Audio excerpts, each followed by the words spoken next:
11 জনের বিপক্ষে নয়, এদিন যেন 12 জনের বিপক্ষে খেলেছিল ব্রাজিল। রেফারিও যে ব্রাজিলের বিপক্ষেই ছিল এদিন। এরকম অবস্থার পর কি আর ম্যাচ জেতা যায়? তাই তো ম্যাচ জিততে পারেনি সেলেসাওরা। কোস্টারিকার বিপক্ষে গোল শূন্য ড্র করেছে তারা। তাদের নিশ্চিত গোলও যে বাতিল হয়েছে রেফারির কারণে। এছাড়াও একের পর এক ভুল সিদ্ধান্ত তো ছিলই। সব মিলিয়ে পয়েন্ট খোয়াতে হয়েছে ব্রাজিলকে। বাকিটা শুনবো প্রতিবেদনে। সাধারণত খেলা হয় 11 জন বনাম 11 জন। তবে কোপা আমেরিকায় নিজেদের উদ্বোধনী ম্যাচে ব্রাজিল একটা প্রশ্ন করতেই পারে, আমরা কি 11 জনের বিপক্ষে খেলেছিলাম নাকি রেফারিও খেলেছিল আমাদের বিপক্ষে? যদি এরকম দাবি করে তারা, তবে সেটা কোনো অংশেই ভুল হবে না। হবে কি করে?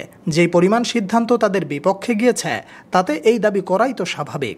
এদিন তো স্কোর শিটে একবার নিজেদের নামও তুলেছিল ব্রাজিল, সেটাও কাটা পড়ে রেফারির কারণেই। ম্যাচের শুরু থেকে আক্রমণাত্মক খেলতে থাকে ব্রাজিল।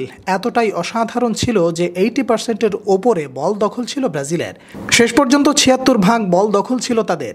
একের পর এক সুযোগ তৈরি করলেও পরিষ্কার সুযোগ তৈরি করে গোল করতে পারছিল না ব্রাজিল। ম্যাচের 21 মিনিটে কাউন্টার অ্যাটাকে যায় ব্রাজিল। পরের মিনিটে ভিনিসিয়াসকে ফেলে দিলে পেনাল্টি দাবি করে সেলেসাওরা। সেখানে ব্রাজিল ভেবেছিল পেনাল্টি পাবে তারা, তবে আগ্রহী ছিলেন না রেফারি। রিপ্লেতে স্পষ্ট দেখা যায় পেছন থেকে ধাক্কা দেওয়া হয়েছিল ভিনিসিয়াসকে।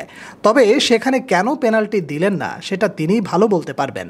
এটা হয়তো একভাবে মেনে নিতে পেরেছিল ব্রাজিল। প্রতিপক্ষের বক্সে তো তাদেরই অ্যাডভান্টেজ থাকবে, সেটাই তো স্বাভাবিক ব্যাপার। তবে 30 মিনিটে যা হয়েছিল সেটা হয়তো একেবারেই ভুলতে পারেনি তারা। নিশ্চিত গোল যে বাতিল করে দেন রেফারি। ফ্রিকিক শট নেন রাফিনহা, তার বল গিয়ে লাগে রদ্রিগোর গায়ে। সেখানে বল পান মার্কুইনহোস, তার গোলে এগিয়ে গিয়েছিল ব্রাজিল। গোল করার পর সেলিব্রেশন করে পুরো ব্রাজিল দল। দেখে মনে হচ্ছিল গোল হয়েছে। তবে রেফারি ছিলেন যেন একেবারেই বেরসিক। তাদের সেলিব্রেশনে বাধা হয়ে আসেন তিনি। ব্রাজিলের সেলিব্রেশন থামিয়ে সাহায্য নেন ভিডিও অ্যাসিস্ট্যান্ট রেফারির। সেখানে দেখা যায় রাফিনহার বল গিয়ে আঘাত করে রদ্রিগোর শরীরে। যদিও এই পর্যন্ত সবকিছু ঠিকঠাক ছিল, তবে তার কাছ থেকে বল যখন চলে যায় মার্কুইনহোসের কাছে, সেখানে বাদ সাধে। কারণ সামান্য পা বেরিয়ে যায় তার, আর তাতে অফসাইডে কাটা পড়ে গোলটি। এখন প্রশ্ন হচ্ছে, এটা কি আসলেই অফসাইড ছিল? পরিষ্কারভাবে অফসাইড বলাও কষ্টসাধ্য। শুধু তো এখানেই একটা ভুল সিদ্ধান্ত দিয়ে থেমে থাকেনি। এরপর পুরো ম্যাচ জুড়ে বেশ কিছু ভুল সিদ্ধান্ত দেন রেফারি।